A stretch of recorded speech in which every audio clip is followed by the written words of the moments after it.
N विधानसभा चुनाव दौरान ऐरोली मतदार संघ में अचानक बगावत के सुर उठे।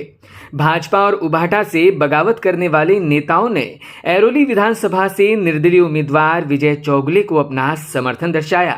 बगावत करने वाले नेताओं में शामिल है बीजेपी अल्पसंख्यक नेता एडवोकेट जब्बार खान, पूर्व नगर सेवक रामदास पौड़े, पूर्व नगर सेवक विजयानंद माने और पूर्व नगर सेविका मेघाली राउत के पिता विभाग प्रमुख मधुकर राउत, जिन्होंने पार्टी से नाराजगी जताकर सीधे ऐरोली विधानसभा से निर्दलीय उम्मीदवार विजय चौगुले को अपना समर्थन दर्शाया। भावना बोलण्यापेक्षा मी प्रत्येकाचं काम करतो आणि प्रत्येकाला माहिती आहे चौगुले साहेब जर उद्या भविष्यात आमदार झाला तर आम्हाला सर्वांना आमच्या कम्युनिटीला त्यांना म्हणजे सर्व जाती धर्माच्या लोकांना चौगुले साहेबांची मदत होईल म्हणून सर्व लोक माझ्या मागे लागलेत।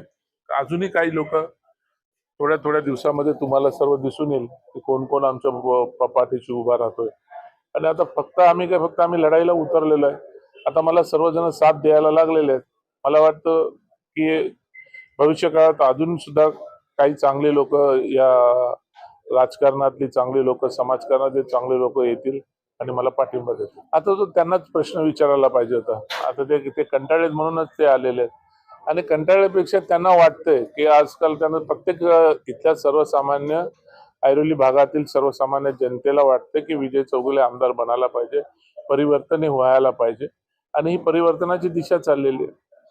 नाही, मी कोणाला आश्वासित केलेलं नाही। मी त्यांना सांगितलं बाबा मी निवडणुकीला उभा आहे, एक तुमचा भाऊ म्हणून तुमचा मित्र म्हणून तुम्हाला यायचं असेल तर मला सपोर्ट करा, माझ्या बरोबर तुम्ही निवडणुकीमध्ये फिरा आणि मला मदत करा। आज ते सर्वजण मला मदत करायला उतरले। Bureau input EW network.